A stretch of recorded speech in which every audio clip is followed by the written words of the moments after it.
Pauta de Análisis. Pauta 100.5. 8 de la mañana con 31 minutos, ya estamos de regreso aquí en Pauta de Análisis. Momento de la entrevista. Le agradecemos que haya venido al estudio Arturo Esquella, senador, presidente del Partido Republicano. No es el día más feliz, quizás en las horas más felices, pero aquí donde se ve la política, las valentías políticas que hay que tener, ¿no? Y lo tenemos aquí en el estudio y se lo agradecemos a Arturo Esquella. Buen día, muy senador. Buenos días, Claudia y Gerardo. Muy buenos días, Claudia, Gerardo. Un gusto estar acá. Todos los días son felices. Obviamente Eso que... se llama Hay unos que son más fáciles que otros.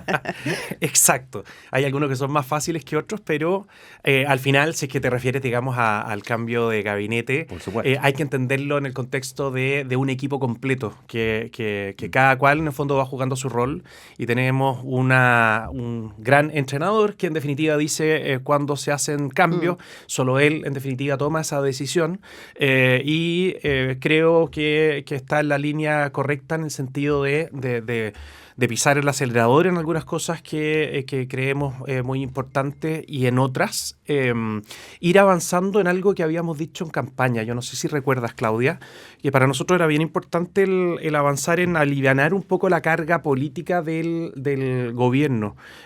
No solo en esta administración, sí, sino que ojalá en el fondo esto pueda trascender más allá. Sí, Me estoy refiriendo ahí a... fusionar ministerio. Exacto, Sí, porque eso. desde que se desprendió seguridad de interior, la verdad es que uno dice, bueno, ¿por qué no juntar interior con CGGOV? Sí.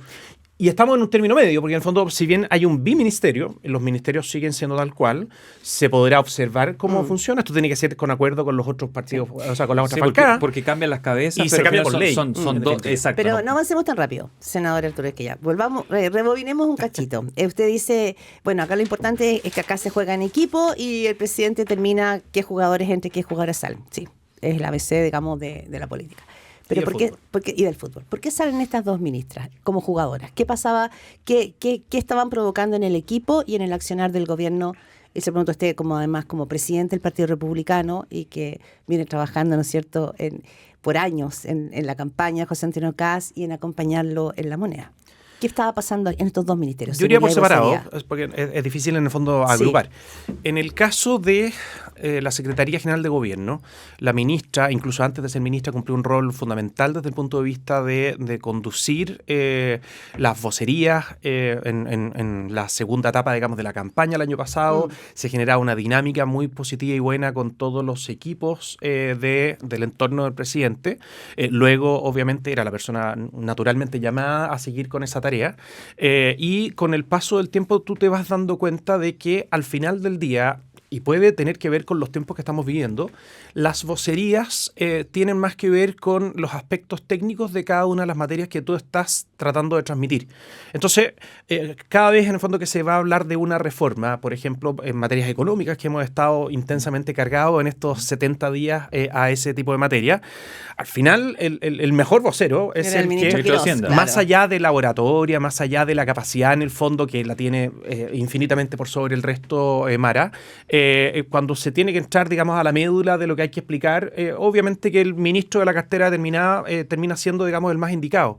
Y ese yo creo que es el modelo que debiera imperar no solo en esta administración, sino que lo veo más de aquí en adelante. Ya, pero usted dice no fue por la ausencia de una destreza comunicacional de Mara Cedini en el sentido de instalar un relato y de que faltaba experiencia política. Es que sería muy injusto pedirle a un ministro, en este caso una ministra, que tuviera, digamos, la tarea de tener, digamos, un relato. Por de pronto los relatos tienen más que ver con lo que tú llegas a hacer. Y en gran medida, si es que saliéramos a la calle acá a preguntar cuál ha sido el relato de este gobierno, es superar la crisis económica, te contestarían al tiro, y muy probablemente en un tiempo más van a decir enfrentar de lleno al crimen organizado, al terrorismo, y algunos te podrían contestar con lo que se alcanzó a avanzar en estos 70 días. Pero eso es lo que constituye el relato. Entonces, decirle a una persona que es como la responsable de construir eso, la verdad es que no sé si obedece tanto a la realidad. De gobierno más que de vocera, el instalar ese relato, ¿no? Es efectivamente, y es asumir que los relatos no son caídos, digamos, o sacados de un manual, sino que son representativos de lo que tú estás haciendo. Y nosotros estamos transformando la manera de entender cómo tiene que crecer Chile, es decir, atrayendo inversión, generando las condiciones para que vuelva a ser Chile un imán de la inversión, y eso en sí mismo te va dando un relato que se traduce, digamos, en mejoras sustantivas, punto económico, en empleo para las personas. No sé si usted lo ha notado, pero el punto económico al parecer está hecho. A alguien puede gustarle, no gustarle lo que propone el gobierno, pero de que hay importancia, prioridad para el tema económico, eso parece que ya, desde el punto de vista del relato, está hecho, está construido. O sea, pero coincido contigo. Sí, o sea, eso es lo que generalmente se dice, ¿no? Y que en seguridad, pese a que fue una bandera de campaña muy importante, se veía un poco más atrás. Usted recién nos explicó lo de la vocera de gobierno. ¿Reconoce que con Trinidad Steiner estaba pasando eso? ¿Que no estaba luciéndose como debía ese ítem o esa área? La ministra Steiner, y en esto, incluso profesionalmente, el abogado Trinidad Steiner, que tiene una trayectoria realmente exitosa y muy positiva desde el punto de vista de la litigación en materia penal, ha sido capaz de desbaratar bandas muy peligrosas en el norte del país, en fin, donde ha estado lo ha hecho muy bien. Claro, uno podría decir, pero ahora en lo que vendría, tomando tus palabras del relato, se requiere, digamos, una posición un poco más política en el sentido de ir equilibrando los contenidos técnicos, que ella los domina y los puso, digamos, en ejecución, quizás más al interior, digamos, del ministerio. ¿Y ahora viene una carencia ahí? Y ahora viene, es que la gracia de ella, profesionalmente hablando, está en el dominio del proceso penal, en cómo ir mejorando y perfeccionando la investigación penal, en identificar, digamos, a las bandas criminales, que en parte es una posición de la fiscalía. Ya, pero por algo sale. Alguna carencia hay, a eso voy. ¿Cuál es? Es que te lo estaba contestando. Lo que viene ahora, ya ha hecho el punto en materia de economía, es decirle a los chilenos, mire, si es que alguien pensaba que se nos había quedado atrás la impronta y el que todo el foco, particularmente comunicacional, va a estar precisamente en seguridad pública, está muy equivocado, y ahí está Martín, que reúne, digamos, ambas condiciones. Sí. ¿A usted, senador Arturo Esquella, le preocupaba que la ministra Trinidad Steiner no pudiera estar haciendo ese punto respecto de que la seguridad fue la gran promesa de campaña de José Antonio Kast? ¿Le preocupaba que esto se pudiera estar diluyendo? La última encuesta Academ decía que un 64% de los chilenos y chilenas, de lo que recoge la encuesta, hay que hacer del universo que recoge la encuesta, decía que el gobierno no tenía plan. ¿Sabes qué? No, fíjate, ya, no Claudia, estaba preocupado. No, para nada, porque tengo meridianamente claro de que en el fondo cuando sepan cuáles son los contenidos de lo que se va a empezar a ejecutar en materia de seguridad pública, da lo mismo lo que se haya pensado días, semanas, incluso meses. La gente va a quedar no solo satisfecha en función, digamos, de las expectativas, sino que yo creo, obviamente no tengo una bola de cristal, pero yo creo que va a celebrar, en definitiva, el que se haya transformado la manera en que el Estado le presta, digamos, seguridad o se hace cargo del primer deber que tiene el gobernante, que es proteger a la población. Y en eso hay elementos que son sustantivos, que estaban, por supuesto, muy presentes en Trinidad Steiner, que es la valentía.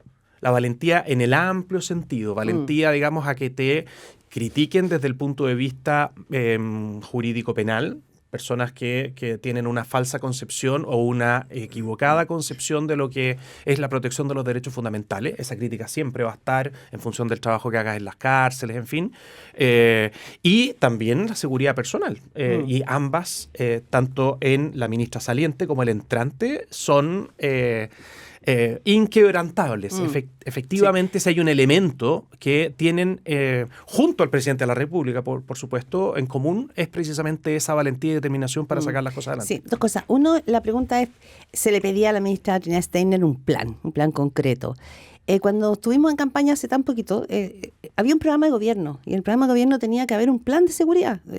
O sea, no lo tenía que aportar el gobierno, porque estoy pensando en Evelyn Matei, que durante toda la campaña dijo, yo trabajé en un año, aquí tengo el plan de gobierno, se lo voy a entregar al presidente José Antonio Kast. Creo que Carolina Toa también hizo el punto ahí. No tenía que el gobierno entregarle, este es el plan que diseñamos, que trabajamos. En materia de seguridad pública hay dos cosas. Uno, la impronta que cada administración quiere instalar. que trabaja sobre un plan efectivamente que trasciende las administraciones puntuales.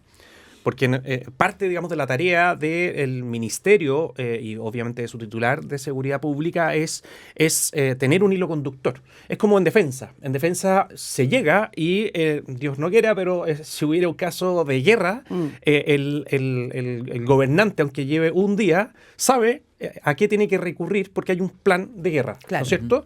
Obviamente, cuando llega ese nuevo presidente con el ministro de Defensa, pueden ir ahí pone su modelándolo sello, claro. y con los comandantes en jefe, me imagino. En fin, acá es lo mismo. Es lo mismo en el sentido de que uno no puede estar cada 4 años cambiando sustantivamente, sino que tú vas instalando una impronta. Ahora, es muy importante lo que tú estás señalando, porque la impronta que nosotros queremos dejar en estos 4 años es radicalmente distinta a lo que se venía haciendo durante el último tiempo. Durante la gestión de Luis Cordero, por ejemplo. Sí, y no es por achacarle, digamos, problemas, porque él sí. en el fondo seguía una línea muy jurídica de persecución y sanción, con una mezcla, digamos, de poner el foco también en prevención del delito, o sea, razonablemente, llamémoslo estándar. Estándar para bien, no quiero ser peyorativo, tengo una alta consideración del ministro como académico. Y en este caso, lo que viene es cambiar un poco la manera en que entendemos la protección de los derechos fundamentales de las personas. Acá, si hay algo que verdaderamente puede afectar el ejercicio de nuestros derechos, de nosotros tres y de todos quienes nos están escuchando, es hoy día la transcriminalidad. Y tú tienes que tomar una determinación. Tú no vas a enfrentar de la misma manera con las mismas herramientas que hoy día tenemos, con una lógica, digamos, de proporcionalidad que no tiene ningún sentido cuando tienes un ejército de criminales al frente o cuando los carabineros o las policías se sienten totalmente dejadas por parte de la autoridad desde el punto de vista de la protección jurídica. En fin. En suma, si es que quieres que lo simplifique, acá hay 2 grandes etapas en las cuales se estaba trabajando y se va a notar mucho más intensamente con la administración del Ministerio de Seguridad de Martín Arrau. Hay una dimensión que tiene que ver con las policías, reivindicar el uso de la fuerza, restablecer el sentido de autoridad, que eso ya en parte lo hemos estado viendo, tiene que ver con lo que estábamos votando ayer al interior de los colegios, tiene múltiples dimensiones. Con escuela segura. Va de la mano, digamos, con una mejora muy significativa de la retribución que le damos a nuestras policías, económicamente hablando, una suerte de protección jurídica que yo creo debiera llegar al punto de que se les aplique, en ciertos casos, el Código de Justicia Militar, para que, siendo más duras las normas del Código de Justicia Militar, por lo menos tengan la certeza de que quien los va a estar investigando, enjuiciando, en fin, son conocedores de la aplicación de la fuerza y también, digamos, una mejora muy significativa en esta primera parte de lo que es la tecnología, el armamento y cosas que van a venir ahora. Y la segunda etapa, no me quiero alargar, si es que les interesa les cuento. Para que Gerardo también le pregunte. Arturo, cuando se produce el cambio de gabinete, ¿usted se había hecho la convicción que era ya necesario o se sorprendió ayer con que se le anunció que iban a hacer este ajuste?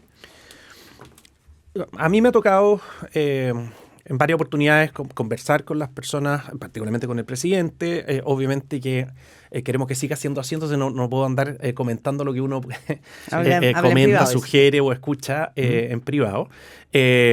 Pero sí veía, y en parte lo dijimos el otro día en el comité político afuera, cuando me preguntaron los periodistas, y porque conocemos muy bien el presidente y su manera, digamos, de administrar o de tomar decisiones, siempre está analizando, siempre. Y esa es la tarea cuando tú estás a cargo, imagínense, de un país. Tu responsabilidad principal no es estar en la minucia de cada una de las decisiones, sino que estar, digamos, por sobre lo que está haciendo cada uno. El costo. Voy a lo mío, ¿Sí? porque tú me preguntaste mi opinión. Me da la impresión de que efectivamente se estaba evaluando.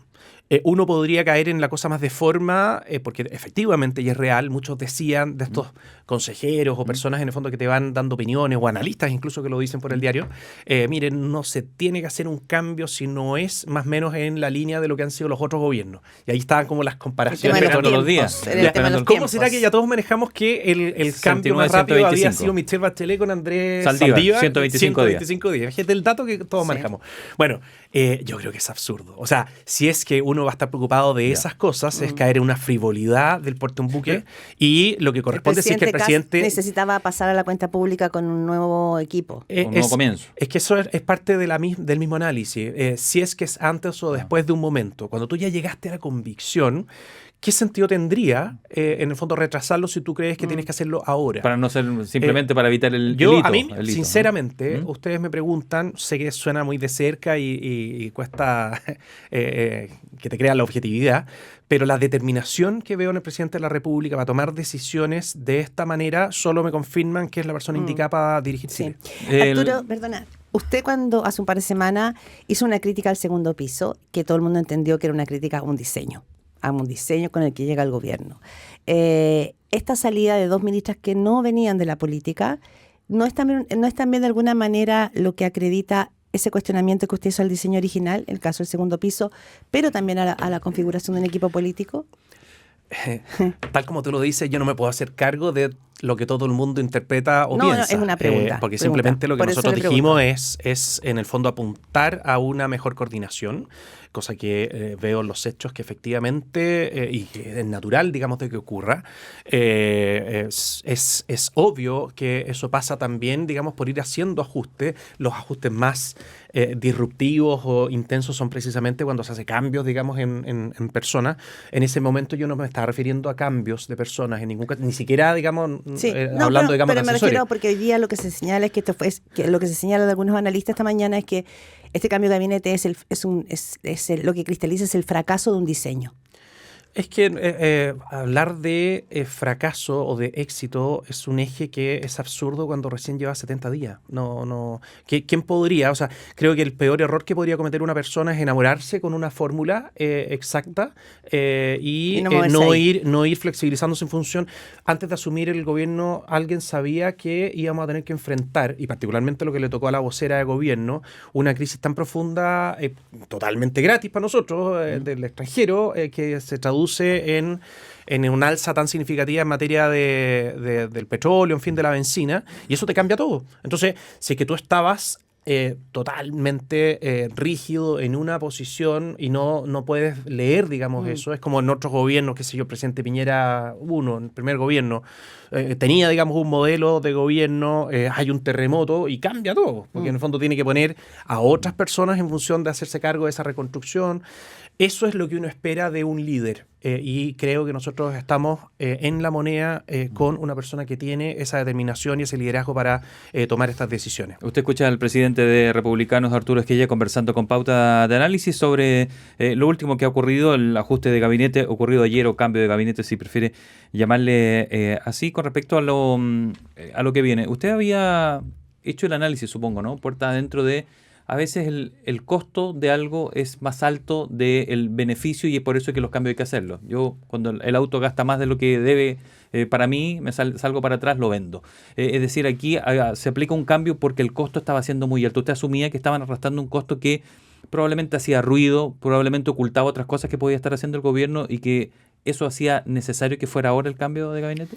Tenía un profesor que decía que, independiente de la disciplina, el análisis costo-beneficio no se circunscribía únicamente a materias económicas, sino que a todo. En todo, digamos, uno hace ese análisis, y es evidente, es implícito, digamos, o está siempre presente en las decisiones que uno está tomando. ¿Y dónde veía el costo más alto ustedes que estaban? Yo creo que en parte te lo dije, Gerardo, recién, como a la pasada, el haber llegado a una convicción y solo sujetarte por un tema de forma o de lo que han hecho otros gobernantes, y dejar pasar el tiempo y darle espacio a la misma oposición que se empecinó, digamos, en contra de ambas ministras, de hecho, yo creo que era un error. En el fondo, si logran la convicción, el momento de hacerlos ahora.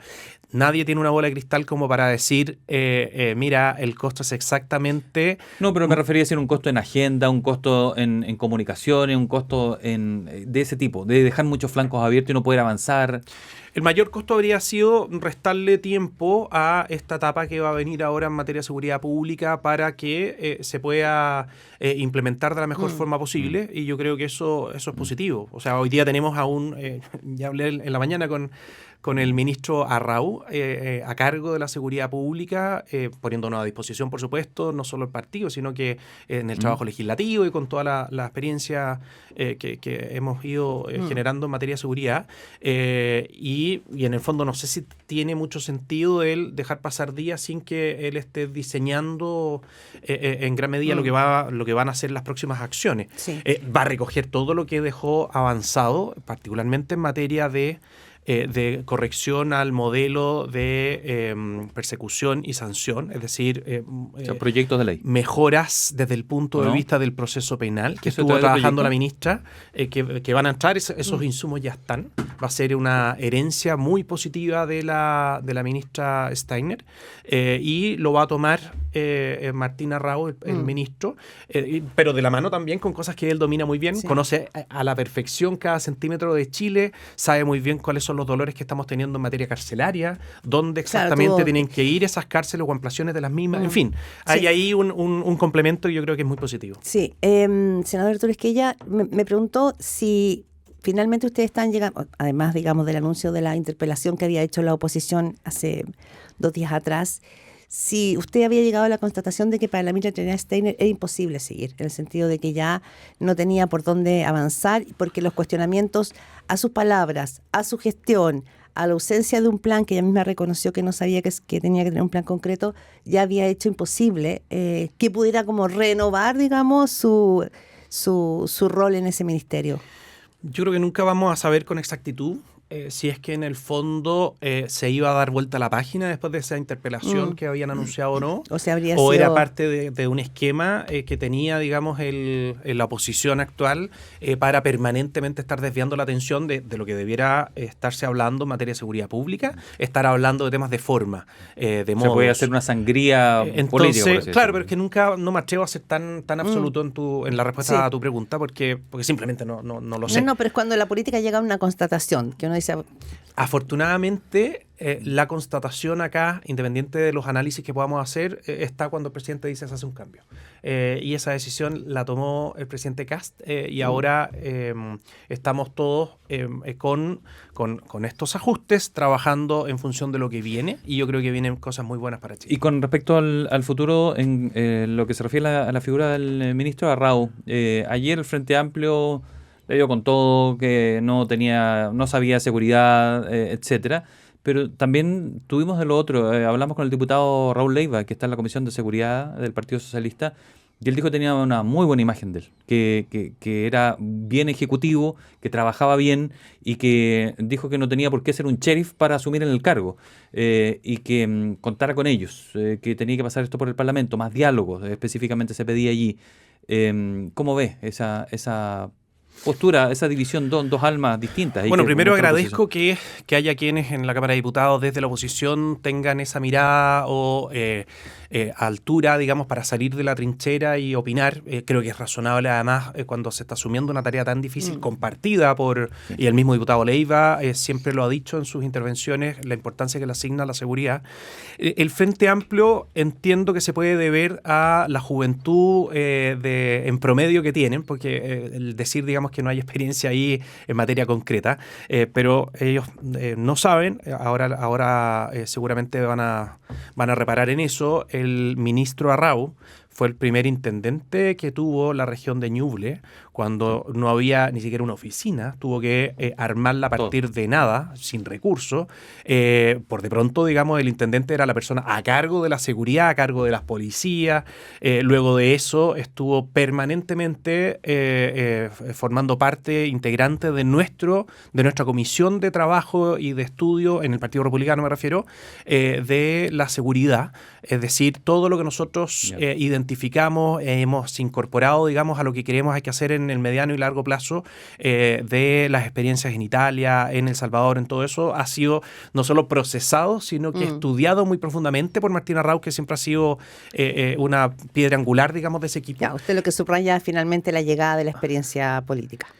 Es que llega una persona que tiene un equilibrio en sí mismo muy positiva entre lo técnico, lo político y la determinación, que ojo, esto es tanto más importante, la determinación para hacer lo que hay que hacer en materia de O sea, seguridad. un error pensar que va a ser más blando, porque no... Sí, yo no quise ser pensado porque había sido tan gentil el diputado Leiva con las palabras que usted nos dice, que claro, él dice, no va a ser un sheriff, no sé cuál es la connotación que le da sheriff. No, dice que pero sí que piensa que va a llegar... No, él decía, no se necesita un sheriff para asumir ese cargo. Ah, perfecto. No, él apuntaba eso, es más, dijo, no puedo criticar a un ministro que ni siquiera se ha sentado en la silla. No, súper bien por parte de él. Yo le puedo decir eso sí, que si hay alguien que no se le mueve un pelo, bueno, muchos no tiene,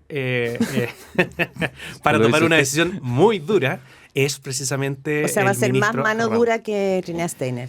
Yo creo que comparten de igual manera, incluso con el mismo presidente, la valentía que hay que tener, y él es una persona muy determinada. Cuando toma una decisión, la conversa con todas las personas que se requiere escuchar, pero le echa para adelante y es lo que necesitamos. Pamela Giles decía, nos pasamos, pero perdón por esta última pregunta, pero decía, el gran problema de Steiner es que nunca habló con el Parlamento, con nosotros no hablaba, y dijo, espero que con Arrau no pase lo mismo. Yo espero que el ministro Arrau equilibre de muy buena manera el estar haciendo la pega en el ministerio y en terreno, como corresponde, con las policías, con el trabajo estratégico de inteligencia, con, por supuesto, estar presente, no permanentemente. O sea, los parlamentarios, si creemos que los ministros tienen que estar todo el tiempo en el Congreso, es de alguna u otra manera el impedirles en el fondo que vayan sacando adelante a la gente. Así que Se nos quedan temas de la ley de reconstrucción, que se está votando en el Congreso, va a ir al Senado, pero lo vamos a dejar pendiente, Arturo Esquella, para cuando avance y ese bien, proyecto pues, del ya está en el Senado. O sea, Sí, ahí sí. Sí, pues, llega la próxima semana, se supone, sí, ¿qué pasa hoy día, no? Próxima bueno, semana, la próxima semana no hay. Sale ahora, próxima semana Sí, la es subsiguiente, digital, la probablemente subsiguiente. va a trabajar solo las comisiones y las subsiguientes. Eso. Muy bien. Arturo Esquella, Gracias, senador, senador. presidente del Partido Republicano, conversando aquí en Pauta de Análisis.